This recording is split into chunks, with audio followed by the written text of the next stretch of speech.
دل کانپنے لگا کہ یا اللہ ساری زندگی کی عبادت، ساری زندگی کا ذکر بیکار ہے، ایک آہٹ نے مجھے رب کے ذکر سے غافل کر دیا۔ تو فوراً میں اپنا پیر کاٹ دیا، اپنے ہاتھ سے اپنے پیر کو کاٹ دیا کہ نہ پیر رہے گا، نہ کہیں جاؤں گا، نہ رب کے ذکر سے غافل ہوں گا۔ تو ان بزرگوں کی زندگی کو پڑھیے تو معلوم ہوتا ہے کہ انہوں نے کیسے کیسے مجاہدے، کس طرح سے ریاضتیں کی ہیں، اور ہم تو مسجد نماز کا وقت ہوتا ہے کس طرح سے ہم لوگ نماز پڑھتے ہیں، نماز میں پڑھے ہیں، دماغ ہمارا دماغ میں ہے، نماز میں پڑھے ہیں، دماغ ہمارا ذہن ہمارا کھیتیوں میں لگا ہوا ہے، چلے کہاں دماغ بھٹکا کرتا ہے، جایا کرتا ہے، لیکن پھر بھی اللہ کا کتنا بڑا فضل ہے، اس کا احسان ہے کہ اس نے ہم کو اپنے محبوب صلی اللہ علیہ وسلم کی امت میں پیدا فرمایا اور کیسی کیسی نعمتوں سے ہم کو نوازا۔ ایک آدمی سچے دل سے توبہ کرنے، اس کے توبہ کے دروازے کھلے ہوئے ہیں، اللہ تعالیٰ توبہ کا قبول فرماتا ہے۔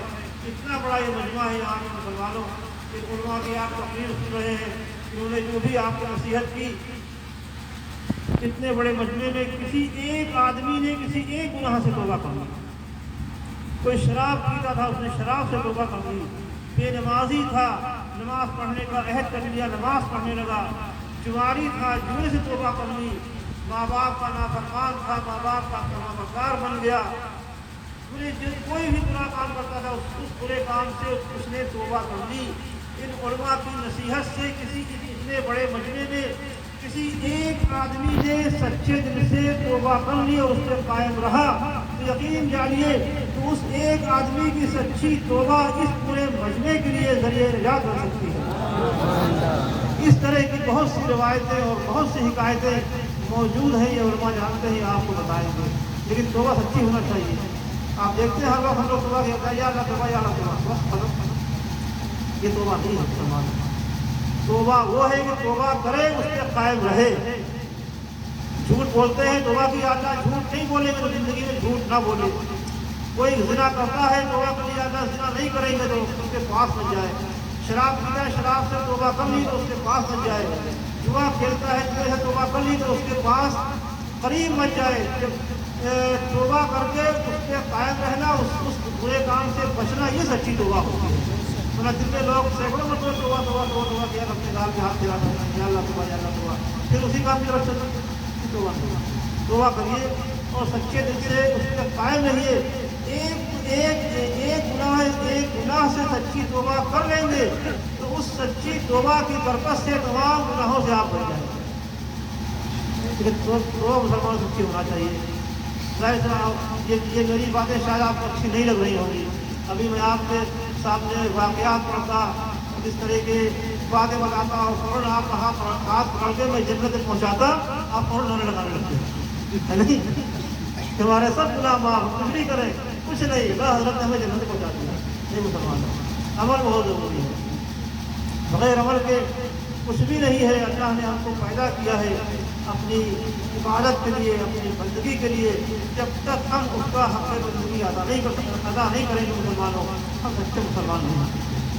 تو آج اس جلسے سے یہ نصیحت، یہ پیغام لے کر کے جائیے کہ انشاءاللہ تبارک و تعالیٰ ہم جو ایسا گناہ جس کو ہم جانتے ہیں کہ یہ گناہ ہے، اس سے ہم توبہ کرتے ہیں، اس سے انشاءاللہ ہم قائم رہیں گے۔ میں ہاتھ نہیں اٹھواؤں گا آپ سے، نہ میں بلواؤں گا، یہ کہیے صرف یہ آپ کے دل کی بات ہے۔ آپ کے دل کے بعد اگر اثر کر جائے، اللہ اس کے رسول کا ذکر ہو رہا ہے، اس کی باتیں ہو رہی ہیں، آپ کو دل پہ اثر کرے تو ایک گناہ سے آپ توبہ کر لیجیے گا، پھر دیکھیے اس سچی توبہ کا کیسا اثر ہوتا ہے مسلمانوں پہ، کس طرح سے آپ کی زندگی بدلتی ہے، اور سچی اگر توبہ کی تو آپ دوسروں کی زندگی کس طرح سے بدل سکتے ہیں۔ توبہ مسلمانوں سچی ہونا چاہیے۔ بہرحال یہ جلسہ حافظ شام صاحب اور دیگر لوگ یہاں لوگوں نے جلسہ کرایا، اللہ تعالیٰ ان کی محنتوں کو قبول فرمائے اور اس جلسے کو قبول فرمائے اور ہمارے اور آپ کے یہاں آنے کو قبول فرمائے۔ اور سب سے آخری بات جو میں بھول گیا، مسلک اعلیٰ حضرت پہ مضبوطی سے قائم رہے،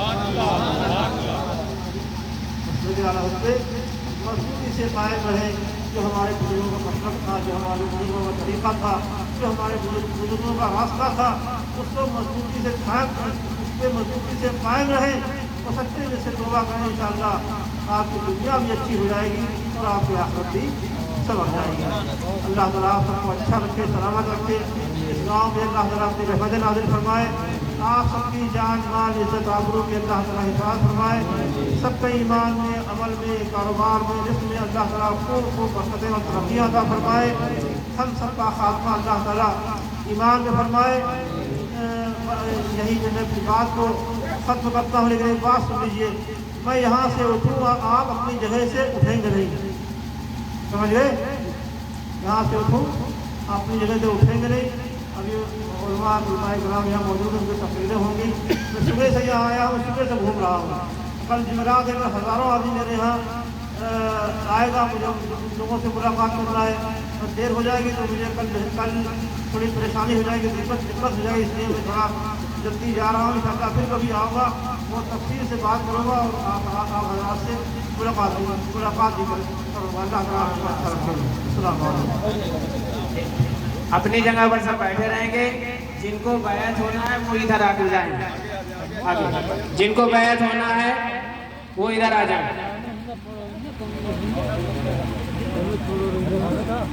اور آپ لوگ کو یہ دعوت دی جا رہی ہے حضرت کی جانب سے کہ بلگرام شریف کا عرس 5 اور 6 نومبر کو ہے۔ آنے والے مہینے یعنی نومبر کے 5 اور 6 کو بلگرام شریف کا عرس ہے۔ خود جانشین بلگرام آپ کو جو ہے دعوت دے رہے ہیں، آپ حضرات وہاں پہنچیں اور تمام سادات کرام جو بلگرام شریف کے ہیں ان کے فیوز و برکات سے مالا مال ہوں۔ 5 اور 6 نومبر کو اکثر لوگ وہاں مرید ہو چکے ہیں گھر پہ، جو لوگ ابھی نہیں ہوئے ہیں وہ یہاں ہو جائیں، اور اگر آگے آ جائیں، عورتیں ہیں تو عورتیں ادھر کنارے ہو جائیں، مائک سے حضرت کہیں گے اور جو ہے ان کے پاس جائے گا، وہ آواز اس کو ان تک سنائی دے گی۔ 5-6 نومبر کو سے ہمارے یہاں 5-6 نومبر آپ سبھی حضرات کو میری طرف سے دعوت ہے، اس کورس میں تشریف لائے اور بلگرام کے بزرگوں کے فضل برکات 6 نومبر۔